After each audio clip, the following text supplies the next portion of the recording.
आज 31 जुलाई सरदार उधम सिंह जी की पुण्यतिथि पर उन्हें सत सत नमन, भावपूर्ण आदरांजलि। आज उनके जीवन पर आधारित पूरी कहानी को जानते हैं। जलियांवाला बाग हत्याकांड करने वाले जनरल डायर को उनके ही देश लंदन में जाकर उनके छाती पर गोली मारी थी। ऐसे साहसी और वीर सिपाही के जीवन कहानी को हर भारतीय को जानना और गर्व महसूस करना बहुत जरूरी है। तो चले हम आपको उनके जीवन की पूरी कहानी को बताते हैं। बस आपसे अपील है कि वीडियो में अंत तक जरूर बने रहें।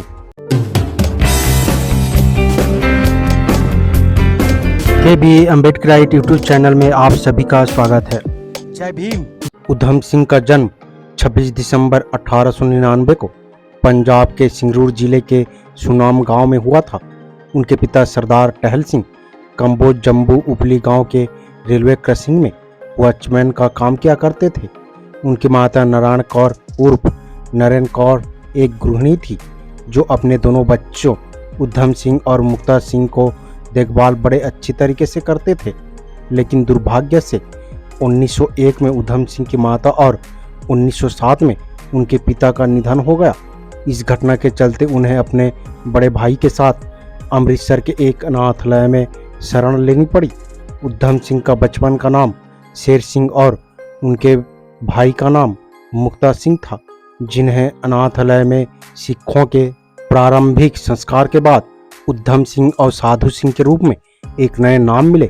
इतिहासकार मालती मल्लिक के अनुसार उधम सिंह देश में सब धर्म समभाव के प्रतीक थे और इसलिए उन्होंने अपना नाम बदलकर राम मोहम्मद सिंह आजाद रख लिया था, जो भारत के 3 प्रमुख धर्मों का प्रतीक है।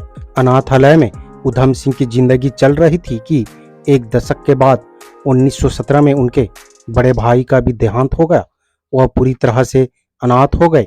अब उधम सिंह पंजाब में तीव्र राजनीति में मची उथल पुथल के बीच अकेले रह गए थे। उधम सिंह हो रही इन सभी गतिविधियों से अच्छी तरह से रूबरू हो चुके थे।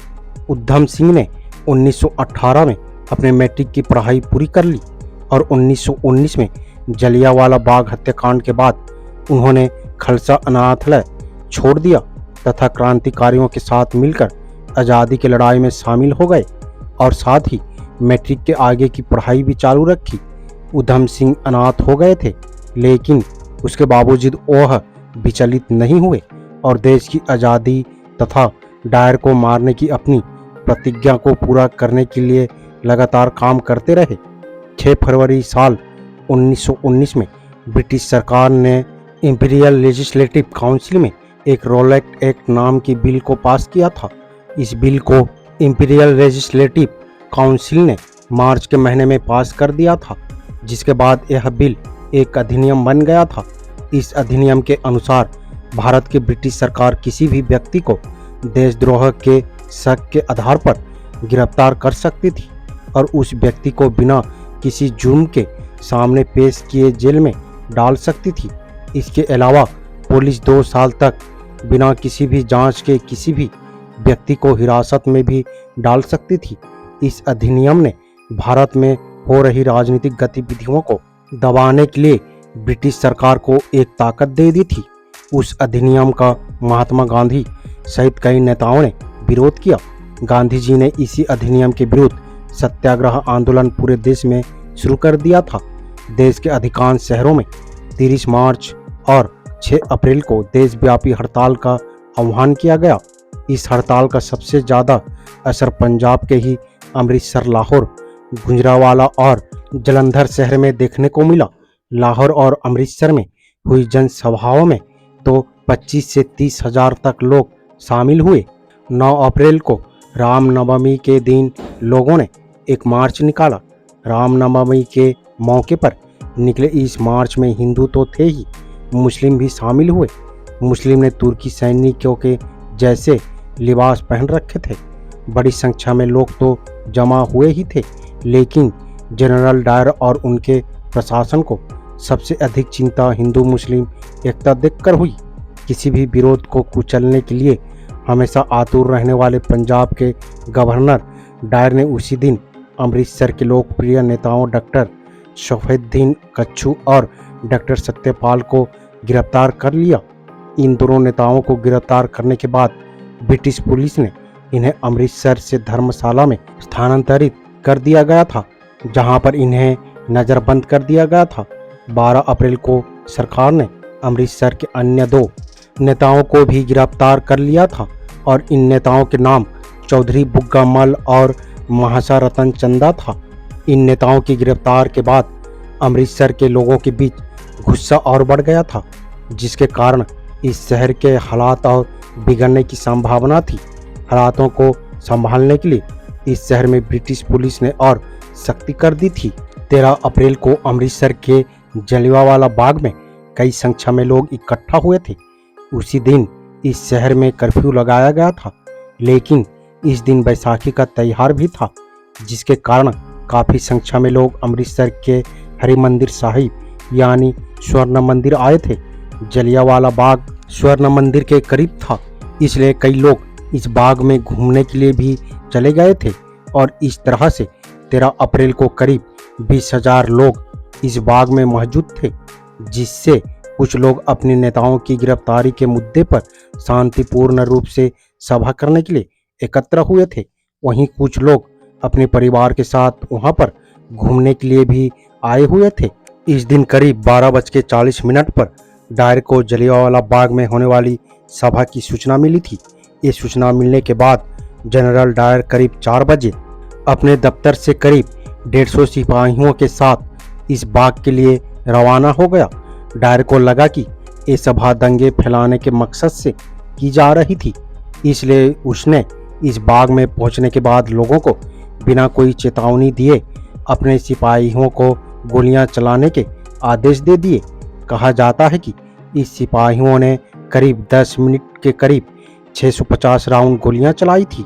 वहीं गोलियों से बचने के लिए लोग भागने लगे, लेकिन इस बाग के मुख्य दरवाजे को भी सैनिकों द्वारा बंद कर दिया गया था और बाग चारों तरफ से 10 फीट तक की दीवार से बंधा था। ऐसे में कई लोग अपनी जान बचाने के लिए इस बाग में बने हुए एक कुएं में कूद गए, लेकिन गोलियां थमने का नाम ही नहीं ले रहा था और कुछ समय बाद ही इस बाग की जमीन का रंग लाल हो गई थी। सरकारी आंकड़े में मरने वाले की संख्या 379 बताई गई, जबकि पंडित मदन मोहन मालवीय के अनुसार कम से कम 1300 लोगों की इस घटना में जान चली गई। स्वामी श्रद्धानंद के मुताबिक मृतकों की संख्या 1500 से अधिक थी।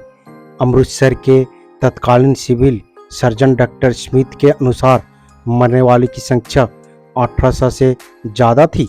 उधम सिंह 13 अप्रैल 1919 को घटित जलियांवाला बाग नरसंहार के प्रत्यक्षदर्शी थे। वो उस समय सभा में आए हुए लोगों को पानी पिला रहे थे। राजनीतिक कारणों से जलियांवाला बाग में मारे गए लोगों की सही संख्या कभी सामने नहीं आ पाई।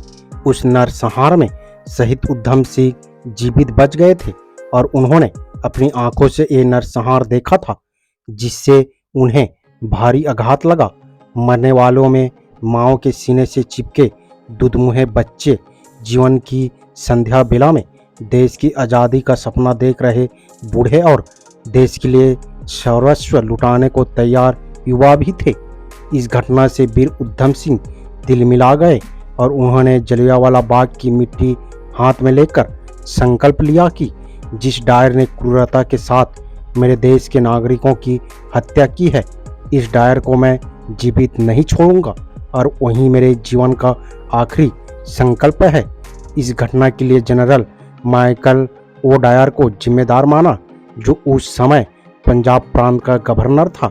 गवर्नर के आदेश पर brigadier general Reginald Edward Harry Dyer ने 150 सैनिकों को लेकर जलियांवाला बाग को चारों तरफ से घेर कर बंदूकों से गोलियां चलवाई। उन्होंने 1920 के दशक की शुरुआत में पूर्वी अफ्रीका की यात्रा की और संयुक्त राज्य अमेरिका पहुंचने से पहले एक मजदूर के रूप में काम किया। कुछ समय के लिए उन्होंने डेट्रॉयट में फोर्ड के कारखाने में एक टूल मेकर के रूप में भी काम किया। सैन फ्रांसिस्को में रहते हुए उन्होंने गदर पार्टी के सदस्यों के साथ मुलाकात की, जिसमें अप्रवासी पंजाबी सिख शामिल थे, जो संयुक्त राज्य अमेरिका से भारत को अत्याचारी ब्रिटिश शासन से मुक्त कराने के लिए एक क्रांतिकारी आंदोलन कर रहे थे। 1924 में उधम सिंह गदर पार्टी से जुड़ गए। अमेरिका और कनाडा में रह रहे इन भारतीयों ने 1913 में इस पार्टी को भारत में क्रांति भड़काने के लिए बनाया था। अगले कुछ वर्षों के लिए उन्होंने शेर सिंह, उड़े सिंह और फ्रैंक बाजली जैसे कई उपनामों को धारण कर अपनी गतिविधियों के समर्थन, अपने मिशन को अंजाम देने और क्रांति के लिए धन इकट्ठा करने हेतु पूरी अमेरिका की यात्रा की। भगत सिंह के कहने के बाद वो 1927 में भारत लौट आए थे। अपने साथ वो 25 साथी, कई रिवॉल्वर और गोला बारूद भी लाए थे। पंजाब में वापस उन्होंने गदर पार्टी के कट्टरपंथी पत्रिका गदर दी गूंज को प्रकाशित करने के लिए खुद को समर्पित किया। जल्द ही अवैध हथियार और गदर पार्टी के प्रतिबंधित अखबार गदर दी गूंज रखने के लिए उन्हें गिरफ्तार कर लिया गया। उन पर मुकदमा चला और उन्हें 5 साल जेल की सजा हुई। हालांकि उन्हें 4 साल जेल में बिताने के बाद 23 अक्टूबर 1931 को रिहा कर दिया गया था। जेल से छूटने के बाद इसके बाद वो अपने स्थायी निवास सुनाम में रहने के लिए आए, पर वहाँ के पुलिस वाले ने उन्हें परेशान किया, जिसके कारण वो अमृतसर चले गए। अमृतसर में उधम सिंह ने एक दुकान खोला जिसमें एक साइन बोर्ड चित्रकार की बोर्ड लगाया। उन्होंने अपनी क्रांतिकारी गतिविधियों को जारी रखा और जनरल ओ डायर को मारने के लिए लंदन की यात्रा की, जिन्होंने जलियांवाला रक्तबीज का समर्थन किया था। उधम सिंह सर्वधर्म समभाव के यकीन रखते थे, इसलिए वो अपना नाम बदलकर राम मोहम्मद सिंह आज़ाद रख लिया। उधम सिंह ने ये नाम कुछ इस तरीके से चुना था कि इसमें सभी धर्मों के नाम मौजूद थे। वो न सिर्फ इस नाम से चिट्ठियां लिखते थे, बल्कि वह नाम उन्होंने अपनी कलाई पर भी गुदवा लिया था। अमृतसर में भी पंजाब पुलिस उधम सिंह की कड़ी निगरानी कर रही थी, क्योंकि उन्हें भगत सिंह और अन्य क्रांतिकारियों द्वारा स्थापित हिंदुस्तान सोशलिस्ट रिपब्लिक एसोसिएशन के साथ बहुत करीबी संबंध रखने के लिए जाना जाता था। इसी दौरान उन्होंने कश्मीर की यात्रा की और फिर पुलिस को चकमा देकर जर्मनी भाग गए। 1934 में इंग्लैंड पहुंचने से पहले उन्होंने इटली, फ्रांस, स्विट्जरलैंड और ऑस्ट्रिया की यात्रा की। उन्होंने पूर्वी लंदन के 9 Adler street Whitechapel commercial road पर रहने लगे। वहां उन्होंने यात्रा के उद्देश्य से एक कार खरीदी और साथ में अपना मिशन पूरा करने के लिए 6 गोलियों वाली एक रिवॉल्वर भी खरीद ली। लंदन में रहते हुए उन्होंने एक carpenter, signboard painter, motor mechanic और यहाँ तक कि अलेक्जेंडर कोड्डा की कुछ फिल्में में एक अतिरिक्त के रूप में भी विभिन्न क्षमताओं में काम किया। भारत का यह वीर क्रांतिकारी माइकल ओ डायर को ठिकाने लगाने के लिए उचित वक्त का इंतजार करने लगा। उधम सिंह को अपने सैकड़ों भाई बहनों की मौत का बदला लेने का मौका 1940 में मिला। जलियांवाला बाग हत्याकांड के 21 साल बाद 13 मार्च 1940 को रॉयल सेंट्रल एशियन सोसाइटी के लंदन के काक्सटन हॉल में बैठक थी, जहां माइकल ओ डायर भी वक्ताओं में से एक था। उस दिन हॉल खचाखच भरा हुआ था। बैठक में अनेकों भारतीयों में एक भारतीय ओवरकोट पहनकर बैठा था, जिसमें वह एक मोटी किताब एक बड़े मकसद से लेकर आया था, जिसके अंदर एक 6 बोर का रिवॉल्वर छिपा हुआ था, जिसके किसी को संदेह न हो। इसके लिए उसने किताब के पृष्ठों को रिवॉल्वर के आकार में इस तरह से काट लिया था जिसमें रिवॉल्वर को आसानी से रखा जा सके। ये भारतीय कोई और नहीं बल्कि सरदार उधम सिंह थे। बैठक खत्म हुई, सब लोग अपनी अपनी जगह से उठकर जाने लगे। इसी दौरान उधम सिंह ने अपनी वह किताब खोली और रिवॉल्वर निकालकर दीवार के पीछे से मोर्चा संभालते हुए बैठक के वक्ताओं में से एक माइकल ओ डायर पर फायर कर दिया। डायर को 2 गोलियां लगी और पंजाब के इस पूर्व गवर्नर की मौके पर ही मौत हो गई। हाल में भगदड़ मच गई, परंतु उन्होंने अपने काम को अंजाम देने के बाद गिरफ्तारी के डर से भागने का जरा सा भी प्रयास नहीं किया और उसी जगह पर वह शांत खड़े रहे। उनको इस बात का गर्व था कि उन्होंने अपने देशवासियों के लिए वह करके दिखाया जो सभी भारतीय देशवासी चाहते थे। उनको गिरफ्तार कर उन पर मुकदमा चलाया गया। मुकदमे के दौरान ही उधम सिंह को शहीद-ए-आजम की उपाधि दी गई, जो सरदार भगत सिंह को शहादत के बाद मिली थी। उधम सिंह को औपचारिक रूप से माइकल ओ डायर की हत्या के लिए 1 अप्रैल 1940 को गिरफ्तार किया गया और ब्रिक्सटन जेल भेज दिया गया। सहकारी कैदी नहीं होने पर वह भूख हड़ताल पर चले गए, जो 42 दिनों तक चला, जिससे जेल अधिकारियों ने जबरन उन्हें खिलाने का प्रयास करते रहे। उधम सिंह को 4 जून 1940 को जस्टिस एटकिंसन के समक्ष सेंट्रल क्रिमिनल कोर्ट ओल्ड बेली में ट्रायल के लिए पेश किया गया। उन्हें हत्या का दोषी ठहराया गया। B.K. कृष्णा मेनन के यह पूछने जाने पर कि उन्होंने दिन के उजाले में हत्या क्यों की, उधम सिंह ने अपनी टूटी फूटी अंग्रेजी में कहा कि डायर को उन्होंने इसलिए मारा क्योंकि वो उसी के लायक थे। वो हमारे देश के लोगों की भावना को कुचलना चाहते थे, इसलिए मैंने उनको कुचल दिया है। मैं 21 वर्ष से उनको मारने की कोशिश कर रहा था और आज मैंने अपना काम कर दिया है। मुझे मृत्यु का डर नहीं है। मैं अपने देश के लिए मर रहा हूँ। मुझे खुशी है कि मैं आखिरकार अपना लक्ष्य हासिल करने में सफल रहा। मुझे इस बात का दुख है कि मैं जेट लैंड को मारने में विफल रहा, जो मरने के योग्य थे। मुझे इस बात का पछतावा है कि मैं केवल एक व्यक्ति को मारने में सफल रहा, जिन्हें फांसी से बचाने के लिए 15 जुलाई 1940 में एक अपील दायर की गई, परंतु उसको खारिज कर दिया गया। 31 जुलाई 1940 को उन्हें पेटनविले जेल में फांसी दे दी गई। फांसी के दौरान उन्होंने किसी भी धार्मिक ग्रंथ को पढ़ने से इनकार कर दिया। मृत्यु के बाद उन्हें जेल के मैदान में दफन कर दिया गया। अंग्रेजों को उनके घर में घुसकर मारने का जो काम सरदार उधम सिंह ने किया था, उसकी हर जगह तारीफ हुई। यहाँ तक कि जवाहरलाल नेहरू ने भी इसकी तारीफ की। नेहरू ने कहा कि माइकल ओ डायर की हत्या का अफसोस तो है, पर यह बेहद जरूरी भी था। इस घटना देश के अंदर क्रांतिकारी गतिविधियों को एकाएक तेज कर दिया, जिसके कारण अंग्रेजों को 7 साल के अंदर देश छोड़ना पड़ा और हमारा देश 15 अगस्त 1947 को आज़ाद हो गया। उधम सिंह जीते जी भले आज़ाद भारत में सांस न ले सके, पर करोड़ों हिंदुस्तानियों के दिल में रहकर वो आज़ादी को जरूर महसूस कर रहे होंगे। उन्होंने जलियांवाला बाग कांड के समय पंजाब के गवर्नर जनरल रहे माइकल ओ डायर को लंदन में जाकर गोली मारी।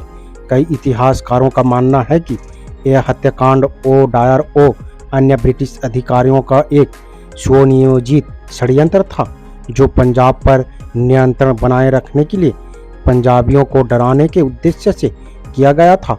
यही नहीं, ओ डायर बाद में भी जनरल डायर के समर्थन से पीछे नहीं हटा था। मिलते जुलते नाम के कारण बहुत से लोग मानते हैं कि उधम सिंह ने जनरल डायर को मारा, लेकिन ऐसा नहीं था। इस गोलीकांड को अंजाम देने वाले जनरल डायर की 1927 में ही लकवे और कई दूसरी बीमारियों की वजह से मौत हो चुकी थी। यही वजह है कि इतिहासकारों का एक वर्ग ये भी मानता है कि डायर की हत्या के पीछे उधम सिंह का मकसद जलियांवाला बाग का बदला लेना नहीं, बल्कि ब्रिटिश सरकार को एक कड़ा संदेश देना और भारत में क्रांति भड़काना था। लेकिन कुछ लोगों का मानना है कि उधम सिंह ने जलियांवाला बाग हत्याकांड के असली उत्तरदायी प्रशासक थे और डायर को मारा था, जिसके आदेश पर जनरल डायर, पूरा नाम रेजिनाल्ड एडवर्ड हैरी डायर, ने जलियांवाला बाग कांड को अंजाम दिया था।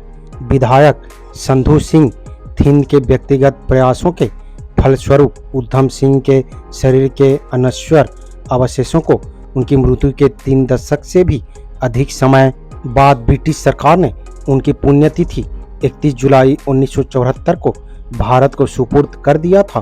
थिंद द्वारा व्यक्तिगत रूप से वापस लाए गए ताबूत को प्रधानमंत्री इंदिरा गांधी, पंजाब के तत्कालीन मुख्यमंत्री ज्ञानी जैल सिंह और तत्कालीन राष्ट्रपति शंकर दयाल शर्मा ने प्राप्त किया था। इसके बाद उधम सिंह का अंतिम संस्कार उनके जन्मस्थान सुनाम में सिख संस्कार के अनुसार किया गया और उनकी राख के एक भाग को सतलज नदी में प्रवाहित किया गया तथा उनके गांव में उनकी समाधि बनाई गई और राख के एक हिस्से को जलियांवाला बाग में एक शिलन में रखा गया। देश प्रेमी उधम सिंह जी की वीरता हमको देश प्रति गर्व महसूस कराता है। वीडियो आपको कैसा लगा अपने राय कमेंट बॉक्स में जरूर दें। वीडियो अगर पसंद आया हो तो लाइक करना ना भूलें। उम्मीद करता हूँ वीडियो को समझ गए होंगे। अगर समझ गए हैं तो अपने परिवारजनों को, दोस्तों को, मूल्य राशि SC ST OBC Bahujan Samaj को शेयर जरूर करें ताकि उन्हें भी पता चल सके, जानकारी हो सके। मेरा आप सभी बहुजन समाज मूल्य राशि अम्बेडकरवादियों से अपील है, हम अपने समाज को जागरूक करने के लिए बहुत मेहनत करते हैं और अम्बेडकर विचारधारा वाले वीडियो को लाते रहते हैं। आपकी एक सब्सक्राइब हमारे हौसले को बुलंद कर हमें दोगुनी हौसला प्रदान करता है, मजबूत करता है।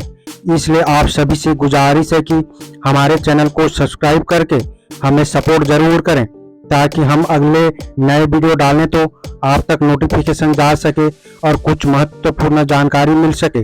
धन्यवाद। जय भीम, जय संविधान, जय मूल्य राशि।